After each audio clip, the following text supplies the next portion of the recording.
And we're live. We're live. Okay. Hi, everyone. Welcome to our third and final day of our virtual film summit here. We're starting our day off with our last live Q&A. We have two wonderful young filmmakers with us today, Purnima and Ramari. They'll have a chance to introduce themselves to everyone watching today. But I'd also like to introduce our facilitator for this session, Jay. And with that, I'm going to pass the mic over and have everyone kind of introduce themselves and get started. Awesome. My name is Jay. For those of you that didn't join us yesterday, I have been working on the Adobe projects for a very long time, working in youth and community development work, arts and education. So I'm very happy to be sitting with the two of you today, and we're going to dig into your films, what it was like to create them, what was the inspiration, and maybe a bit of what you're working on right now. But before I jump into my questions, I'll give you a chance to introduce yourself, your name, where you're joining us from, what organization, and then maybe a little bit about the film that we'll be talking about today. Who would like to start? I'll go first. Okay. So my name is Raymar Hugh. I'm from Buffalo, New York. It's pretty chill right now. It's pretty sunny. Yeah, I work with Squeaky Wheel, Buffalo Youth Media Institute, and yeah, I think there was more. A little bit about the film that we're talking about today. Right. So this film is a representation of what it would be like if today's world was, affected more by climate change, like if it was to the extreme, like what you see on TV um if it's the same kind of, normal day, but it's way more affected by climate change and all that. Mm-hmm. Awesome. And the name of your film, so people know? It's called 1988. Perfect. Thank you. Purnima. Hello, I'm Purnima Meegamman. I'm from Sri Lanka, and I'm a part of Shilpa Sayura Foundation. So my film is called Voices of the Sea. So the film is actually talking about we have a major development project going on in Sri Lanka right now called Port City. And then the film is about its effect on a nearby fishery village. So through that story, the film, like I was trying to talk about how development and the part of development that we don't really see and talk about, especially with like the people who are affected by major development projects. Thank you. And for those of you watching, we will take a deeper dive into these films in a bit. But before we do, I'd like to get to know the two of you a little bit more as filmmakers. So my first question is, why film? What excites you about it? What drives you to create film? So I don't really make films. This was just a product of an experiment to see how a collaboration of young minds with exceptional video making skills would turn out, and to see how we could address issues that some people had ambiguous knowledge about.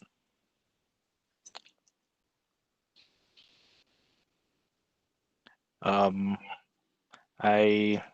dabble a little bit in animation too, so I do practice a lot. Uh, and yeah, I'm pretty well versed in how to do video production and filmmaking and all that. I work with a lot of kids. Mm-hmm. Yeah, and to see them like develop and learn and um solve problems on their own is really nice to see. And we'll be talking a little bit about the role of film and even just creative media in general in the lives of youth in a bit. So thank you. Purnima. Why film? Well, okay. So I have always been fascinated with storytelling, like listening to stories growing up. And then I went into stage drama, and then so I was always like interested in storytelling. And with Adobe Youth Voices program, when I joined it, we were taught about photography, video making. So that's how I got into film. And like through my journey with storytelling, I realized that film is one of the most popular mediums of storytelling, as well as it's really easy to get a message across with film. So, and to tell other people's stories. So that's why film, because I love stories and I love telling stories. So that's why I kind of chose film as my medium. Okay, awesome. Thank you, Purnima. And so we've talked a little bit about, why film. For you, Mary, it was mostly because the young people at your organization are interested in film and see film as a creative medium that they can use to tell their story. But I'm curious around how you ended up picking your particular topic to explore. What was that process like, and how did you land on the environment for your story? We knew that everyone knew that you can get a fair amount of information from television, especially when over time one might take what they see on TV as fact. We wanted to use television as a form of satire, precisely because people had an easier time digesting a topic that has familiar qualities. Um, yeah, so so it ended up being slightly. I don't want to say it was a slightly passion project, but I really fell into it, really Mm-hmm. fell into wanting to see how this turned out. Very cool. And we had a comment from one of the people that viewed your film, and what they said was that it's super experimental, and that they love the hidden meanings behind each of the clips. Their favorite part was the joy with paintings one. It made them feel more aware to the seriousness of climate change in a fun and interactive way, which is exactly what you're saying about sort of the inspiration behind the piece is, I think a lot of times, and especially with social media, we're seeing so many heavy things around very serious topics. So I think it was really refreshing to watch a film that was about a serious topic, but sort of approached it in a fun and satirical way where you kind of were like less threatened by the material. It seemed less threatening. So you actually really engaged with what the topic was. So that was an awesome way of approaching the subject. And it seems like we all felt very similarly. Purnima, how did you come up with your topic or theme for your film? Okay, so like I said, it revolves around the major development project that's happening in Sri Lanka. So there was a lot of media, like articles and protests regarding this issue, and also so I wanted to really like dive into it and make a contribution from our like my team and I. We wanted to make a contribution to like amplify the voices as well. So this was a conversation that was already happening. So we met someone who is actually like close by to the village and had connections there, and we started talking. I was like, okay. So they were explaining how much it was affecting this village, and it wasn't really getting out there the voices of them. Like it was always like someone talking about them, and not really their voices were getting out. So we were thinking, okay, maybe we could go there and record something and see if what we can put together. So that's how it kind of started. And yeah. Awesome. And one of the participants sort of mentioned that sort of feeling through your film, and said that they were really sad to see that the government isn't doing anything to help the fishermen at this time. And I think that came across quite a bit. So I kind of wanted to ask what the response has been to your films, if you've shared them in the community, or even, I don't know if you shared it with the fishermen afterward. What has the response been to what you've put together? Okay. Yeah, so initially I have to say, so yeah, it does seem like so we did reach out to the corporation that was doing the project to get their comments so that we could make the documentary more balanced, but we didn't really get a response back. So we decided to fully focus on the material we had and the fishery village. And as far as the community that was like about the film, when we went there and we showed it to them, they were really happy that they got to like talk about their issues. And also from the community, it wasn't um, yeah, so from the people who saw it, they were really happy and like they understood the issues of this, but then with the political situation in the country, it's very tricky to talk about these kind of issues.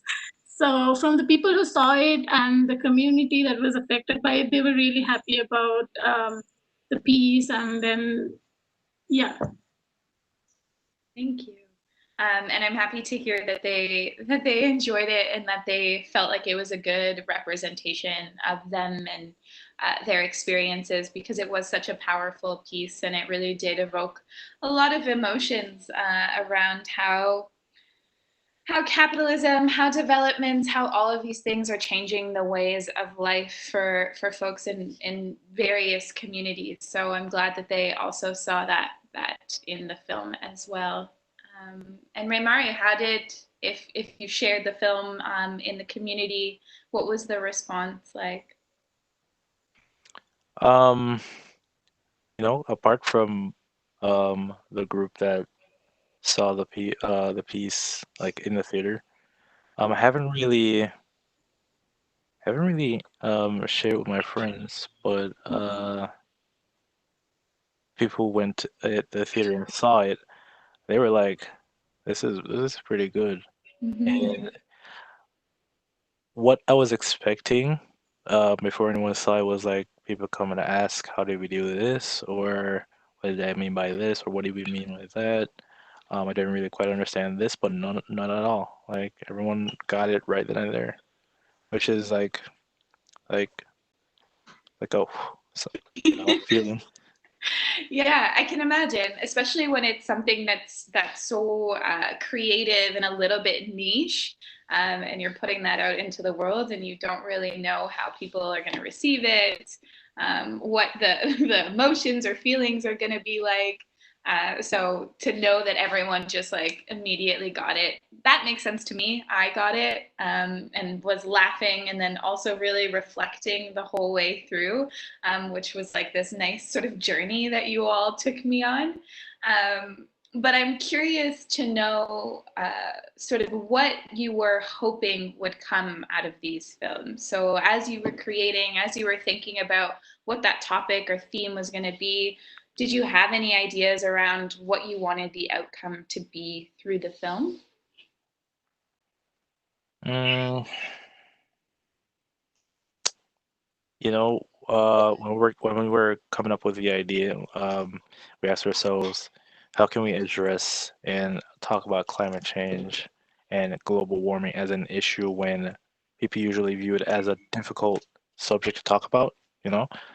Like when you read or overhear something that you know is a current issue in the world that affects everyone, but you don't always think about it. Like your immediate thoughts would almost always shift to questions like, what am I supposed to do about it that makes it feel impactful, you know? Like picking up trash off the street probably is going to end up there again. Like, would that even matter? Or, if I stop smoking now, would I go back on it later, you know? So, yeah, we really wanted to get that idea out where it doesn't have to be something you have to do now or big even. You just be aware and understand why these issues are so talked about so seriously, you know? Mhm.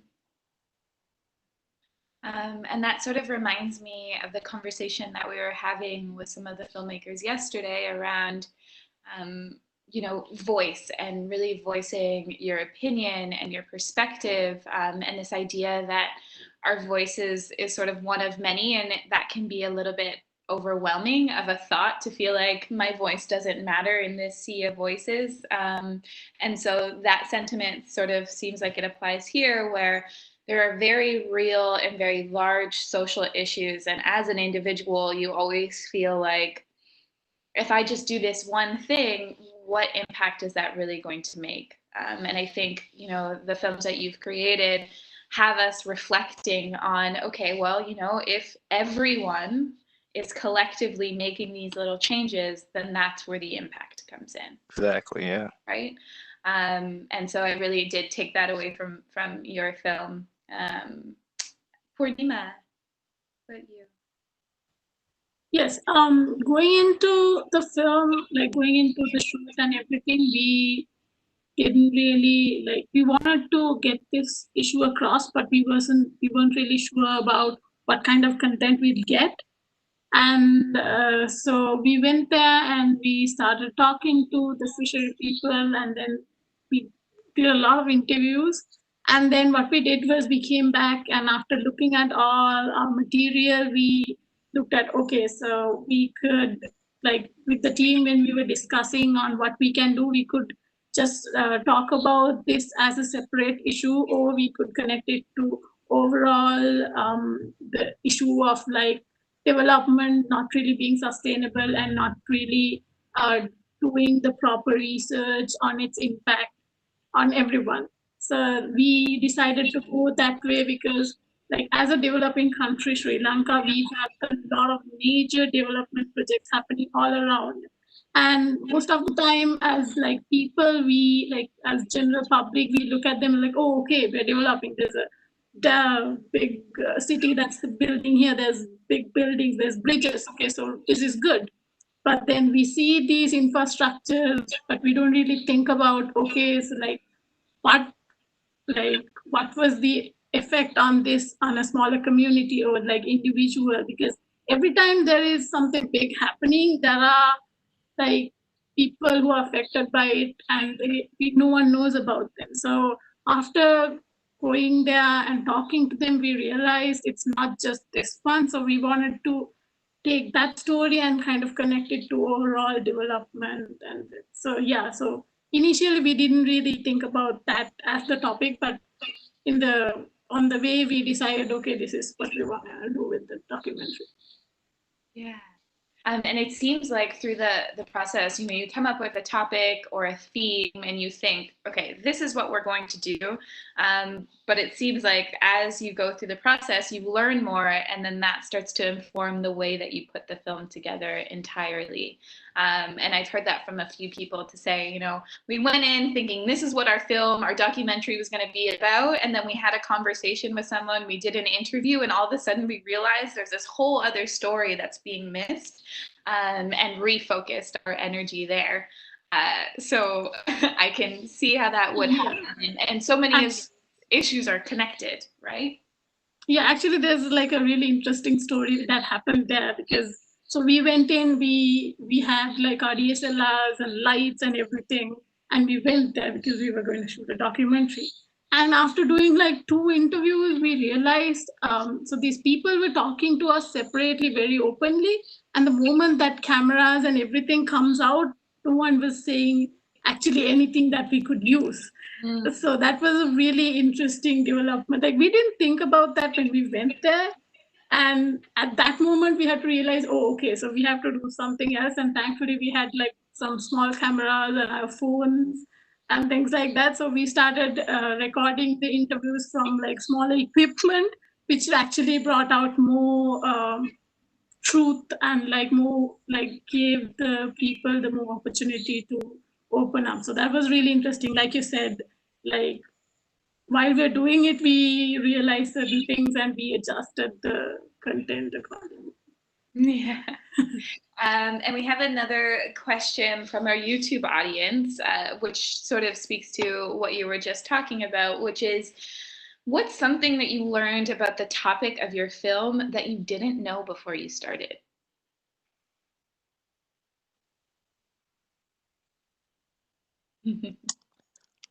Um,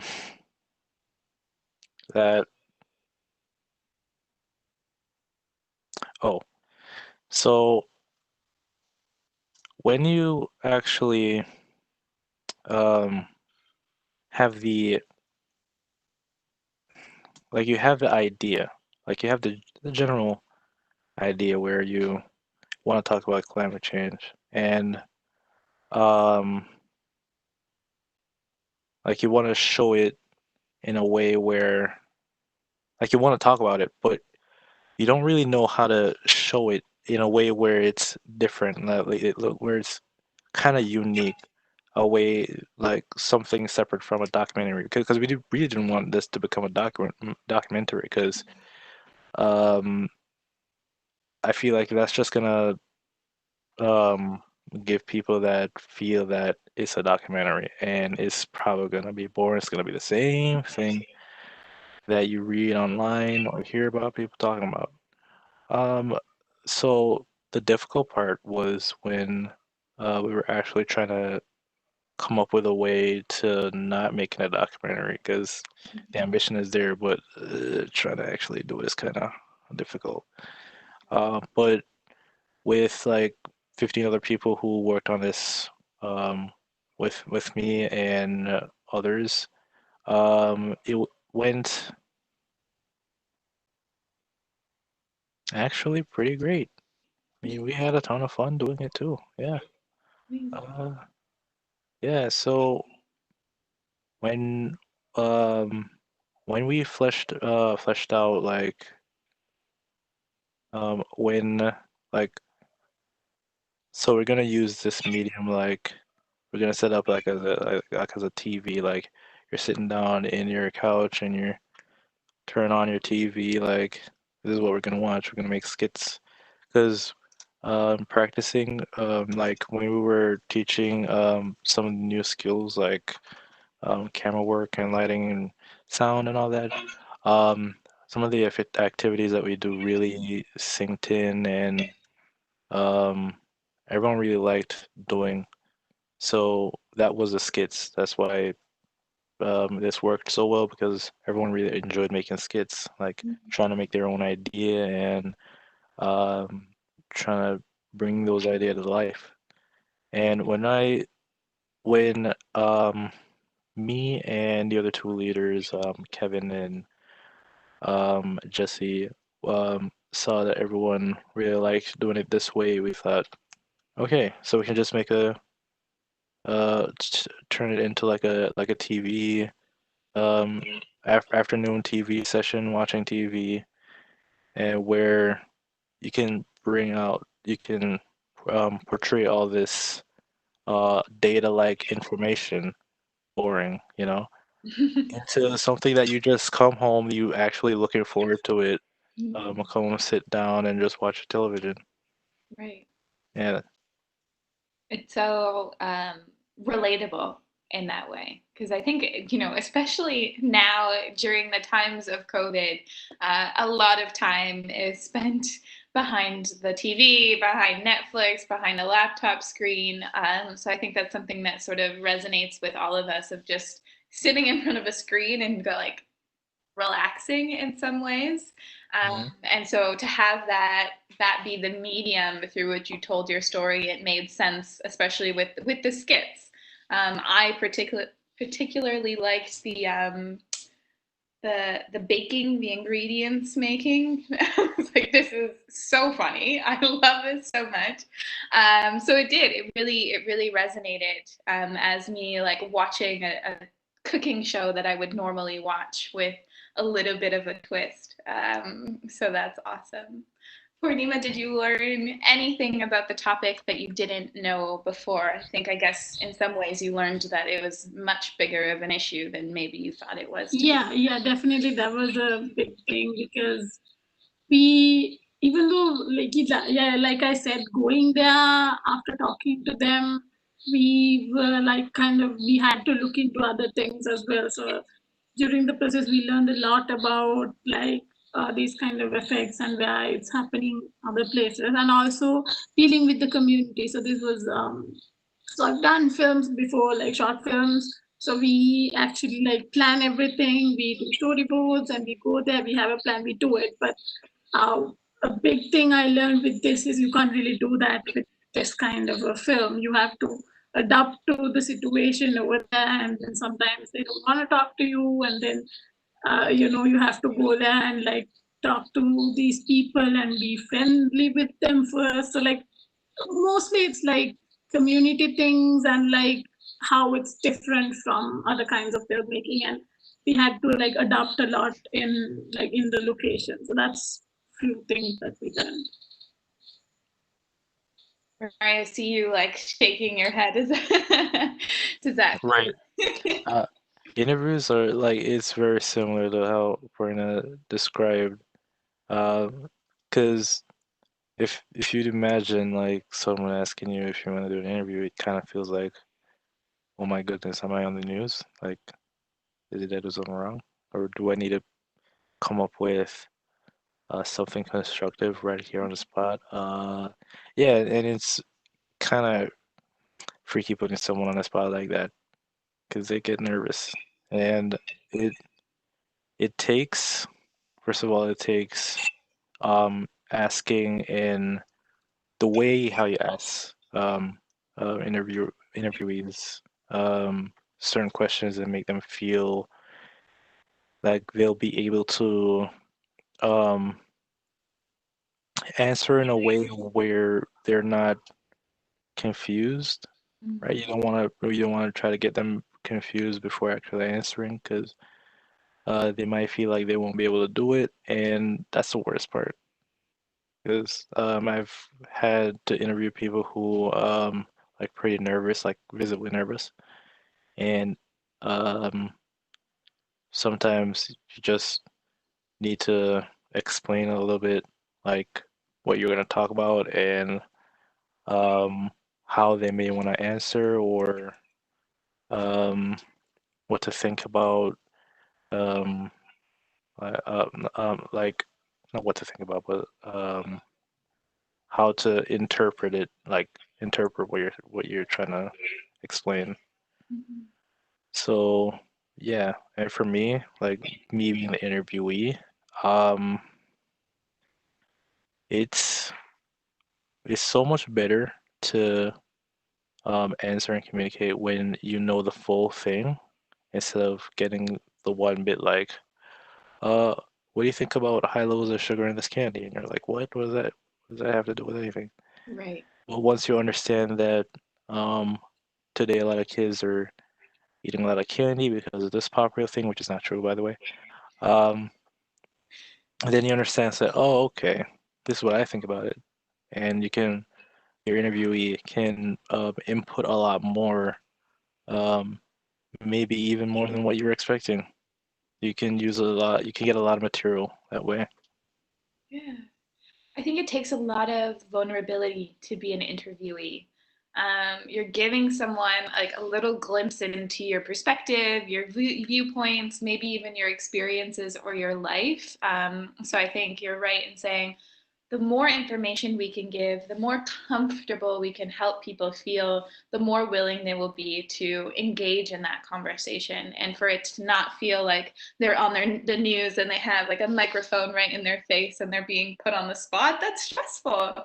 And I think sometimes people feel like what they will say will be taken out of context as well. And so giving them all of the information about what are we actually contributing to? What's the conversation that we're really having here so that you can make an informed decision on how you want to answer it.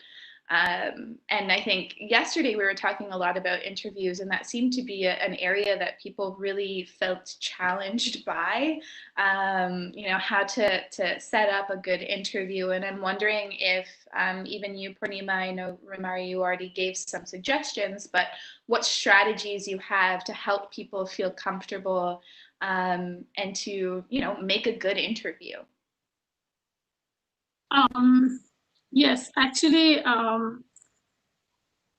I would say, like, with the experience with the film, first thing is you have to be like, what we did was, one thing, we had someone who knew the people from the community, so they trust us a little bit more because there is someone who is helping us, someone they know. So that was a big thing that helped us. And the other thing was, when we just went there, we were just roaming around, just like talking to them, like using the local language. So there is different, like, how do I say this? So like in different communities in Sri Lanka, we talk differently, even the same language. So like we kind of go into their level, be friends with them, like, hello, how are you? When like we are here to this, but like we don't really know, like, like tell us about what's happening here. So we got the information from them, and then yeah, like Rimari said, like we informed them so that we are going to do a documentary focusing on your voices. So whatever you want to say, we won't like take them out of context. And still, there were some people who were hesitant to do that, but some of them became really friendly with us, and they were open to open up. And we also didn't try to force the people who didn't want to talk to talk. So that was also like we tried to respect the limitations and the boundaries, and yeah, so that's like the main thing is like be really friendly with them and make sure like the interviewee is really comfortable with you interviewing them. So which again I can bring in the whole camera thing. So like us switching to smaller cameras, even though it kind of reduced the quality a little bit, that made the interviewee much more comfortable to open up. So yeah. Okay, so we've talked a little bit about the challenges of creating these films. I would love to hear what your favorite part of the process is. And maybe it's for this film, but maybe it's just in general in your creative process. What's your favorite part? What do you love about it? Okay. Um, I feel like it's gonna be a little bit unfair to just list just one favorite part because come Fair. on, there's more than one. You're right. It was a bad question. As many as Yeah. you like. So first of all, I love seeing people just getting it, like getting a skill. I Mhm. love seeing people just getting it like that, and they're just off, going about doing what they need to do. Like you see them, like it's like you put your trust into someone to do, like you're trusting them to do this correctly, or not even just correctly, just see what they can do with it. Like when you see the finished product, and sometimes you're not even looking at product, you're looking at them, seeing that they're proud of what they made. That's nice to see. Another part was seeing people actually um doing certain edits, like people are able to communicate pretty decently with each other, so that was nice to see too. Um yeah, some of the like f- when we were thinking about breaking down what you normally see on TV, like what a news set will look like to the consumer. Um what like a small studio that's a painting one would look like, and like a cooking studio too. Um some of the ideas that came from uh I'm very bad at names. But this one kid said, "Why don't we use um like making like regular everyday things that we have right now scarce, like air and water, making it scarce. I'm like, that's genius. We just put it in with Like the that. air and the water. Yeah. Amazing. So it seems like for you, a part of the process is really seeing that growth from the youth that you're working with, seeing them step up into leadership roles, voice their opinions and their ideas.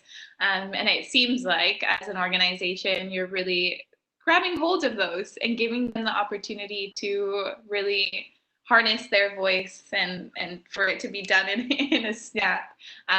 Really gives a lot of space for people to come up with ideas, because I think a lot of the times we kind of get intimidated by the ideating process and we're afraid to be totally creative. We're afraid to go kind of weird and out there. But sometimes that's where the best ideas come from, even if we need to bring them back down a little bit. So I think that it's awesome that you're creating a space where youth really feel like they can come to the table with their true ideas. And maybe it'll take a little bit of revising and editing, but that their ideas are really valued. And that's such a beautiful thing. Thank you. Purnima, do you have a highlight, a favorite part of the process, or parts of the process, excuse me? Yeah, actually, I have to agree with Rimari. Like, that is a really big thing for me as well. Like, seeing people, like, learning things and actually, like, so we started with AYV about 8 years ago, and like the youth that were making films, that's initially now they're doing their own thing. So hopefully, like you guys will also get to see that. So like um, people like who started with like working on one film together have gone on their own, studied on their own, and then they are doing their own thing. So I completely agree. Like it's amazing to see that growth, and also the best part is actually like doing the film, the process of like getting together with your friends and going and doing something, because like a lot of things that we do, even we hang out, like it doesn't really, nothing comes out of it. And like so when you're doing like a film or a documentary or something else, it's like we know we have a purpose, and like getting together and doing all, that's my favorite part, just working together. And then usually like when it comes to like post production, like usually like I edit most of the films that we create.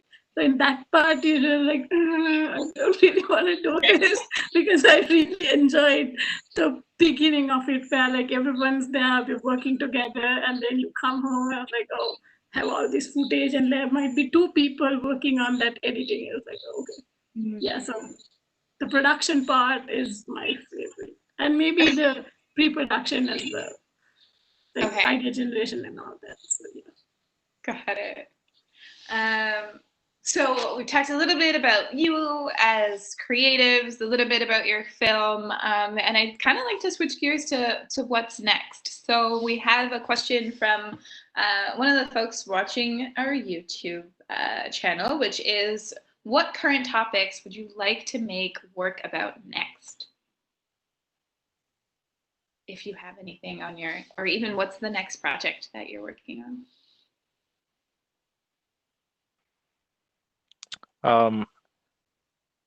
Right now I'm working on a project where I'm thinking about animating for a poem.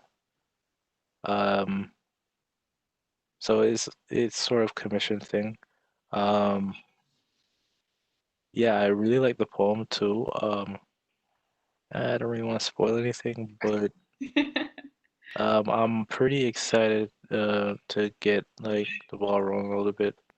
But one of my concerns right now is actually what kind of style for the animation that I'm gonna choose, because I don't really want to do anything too complicated where it like escalates too much and I won't be able to handle some parts of it in time, you know. So yeah, an animation for a poem. That's what I'm working on right now. Very cool. We'll have to keep an eye out for the finished product. Purnima, what are you working on, or are you working on anything? Yes. So right now, I've been focusing a little bit more on misinformation, fake news, that kind of thing, and also so I've been doing films for a while and animation and with animation, and now I'm looking into other terms of like technologies that could still bring storytelling. So right now it's still in its initial part, like initial stages. I'm looking into doing something with virtual reality and so like virtual reality and talk about fake news and like how I could use VR into like changing the behaviors towards fake news, something like that. So it's still very like in initial stages. I'm still learning, but that is like my like passion project that I'm working on these days. Very cool. I love to hear that. I love VR. I have no idea how it works or how to do it, but I love the finished products. I think they're so cool. So I'm wishing you lots of luck on that. It seems like it's going to be a lot of work, but very rewarding work. Ramari, you said something about sort of not taking on too much or making sure that you're working within what you have the capacity to do. And one of the things that I've heard a lot from our young creatives is that they really find it challenging to manage their responsibilities and their creative work.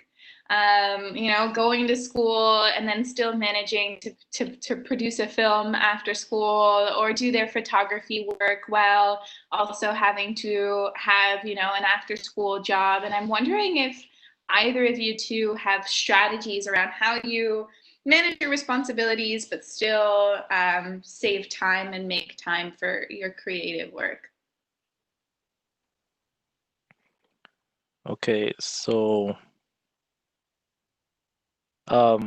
what really helps, and I feel like it's fairly underrated, is making a plan. Like plan out like what are you gonna do. It doesn't even have to be specific plan, just general bullet points of what you need to do. And once you know that that's set right there, that's in paper and ink, I know that's what's gonna happen. They can just focus on what they're doing currently, like school and work. And once they know that, okay, I'm done with this, look at the plan. I have that next to do. Okay. I didn't have to think about it all day because I know it's already there. Now I have the energy to do it, or I have the time to do it. Um, yeah. Another strategy is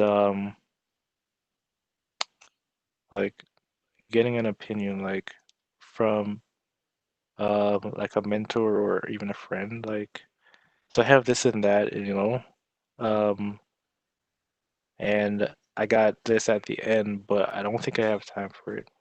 And if you don't know what to do, maybe they have an idea what to do because they have this perspective that you may not see the first time.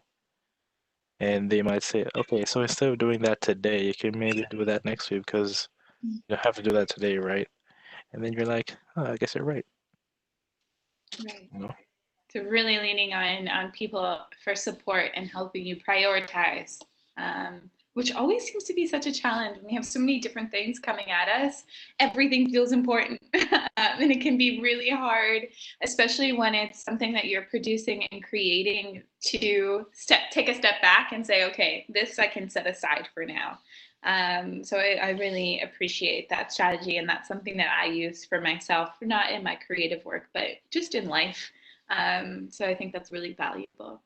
Purnima, do you have any strategies that you use? Yeah, so in terms of it being a challenge, it's not that much of a challenge because I work in the creative industry as well. So anyway, kind of my passion is my job, and so what I do find challenging is finding time for my personal projects. So all like most of the time, I would either advising, like for my students, I'll be like talking to them about their projects, or I will be working for a client. And so that's where I kind of find challenging to find time for my own personal projects. So that one strategy I use, like I do agree with Ramari of like making a plan. And I also sometimes set like deadlines for myself, like small deadlines. Okay, it's like I'm not taking more than a month to do this. So like somehow I try to stay within the deadline, but it doesn't really work sometimes. But then, and the other thing is I always try and find, so like for my personal projects, I try to include a skill that I want to learn. Mm. So if I already did like a documentary, and instead of doing another documentary, I would try to like input some animation aspects into it. So I know like I would learn that also while doing this project, which will also feed into my career and learning. So that kind of gives more of a motivation to do it. I think that's one thing I try to do. That's very cool. You're like sneakily convincing yourself to do things. Yeah. Yeah, that's why the whole VR thing is coming in, because like you said, like I've seen so many interesting things and I want to learn it, but like I don't want to just learn it, so I kind of sneaked in the project and now I have to do it. So that's something I do. And definitely like maybe planning things out and knowing that making sure you have time for your own creative work as well.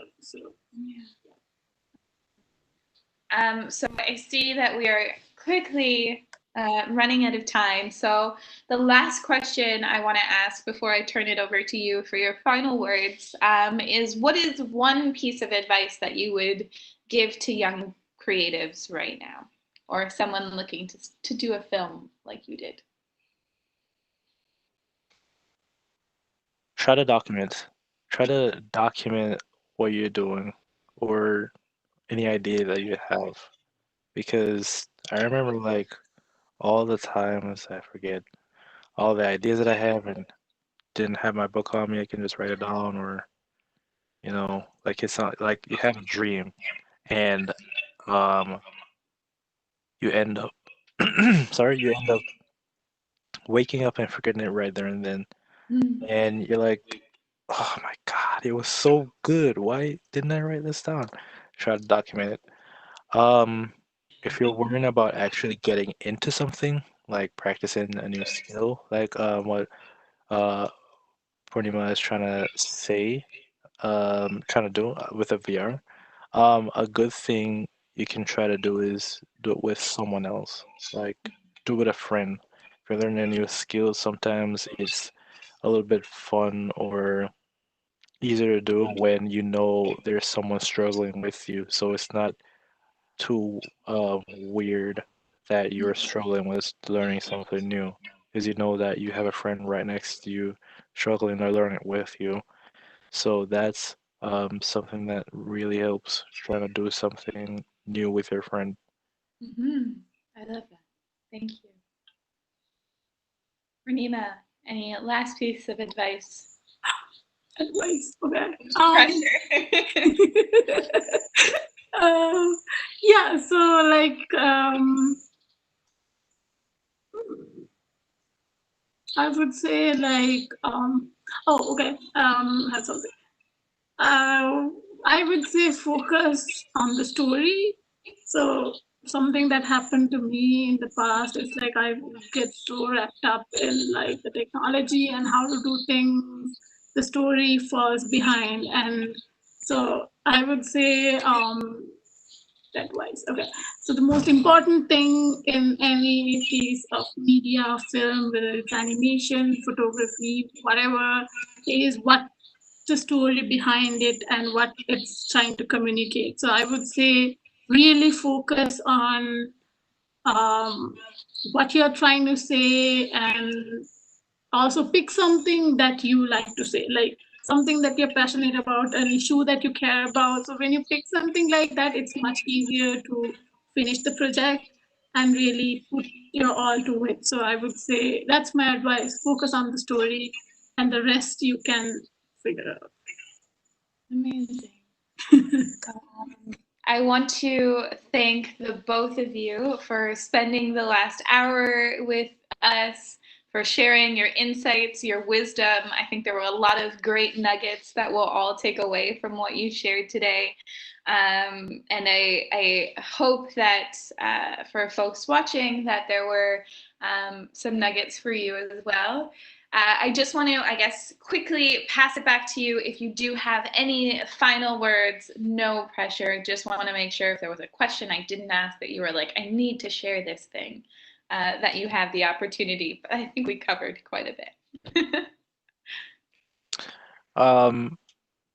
So I have a sneaking suspicion that you might be asking yourself, like, why do I need to document everything? I mean, I have a pretty good memory, and it's not all that clouded with responsibilities and all that. Why do I need to document everything?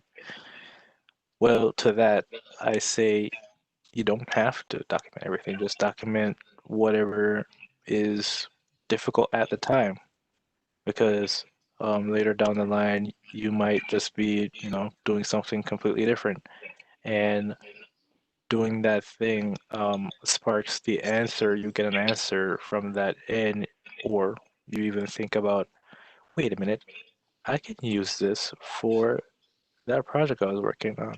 I stopped that project because I was stuck on something, but here's my answer. I wonder if I can use this.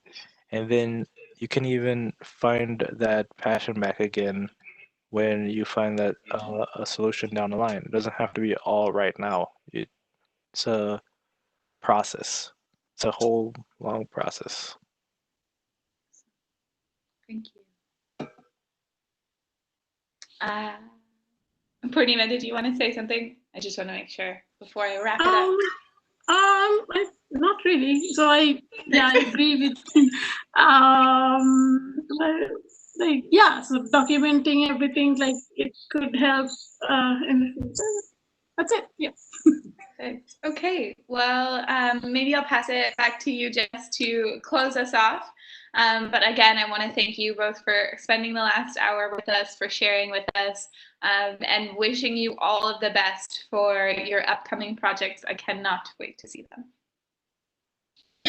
Thank you so much, Jay. Purnima, Ramari, thank you so much for that inspirational conversation. I feel like I learned so much just kind of listening to all of your experiences that you shared with us today, not just about the films that we were talking about, but also just the work and the creative work that you're doing on an ongoing basis.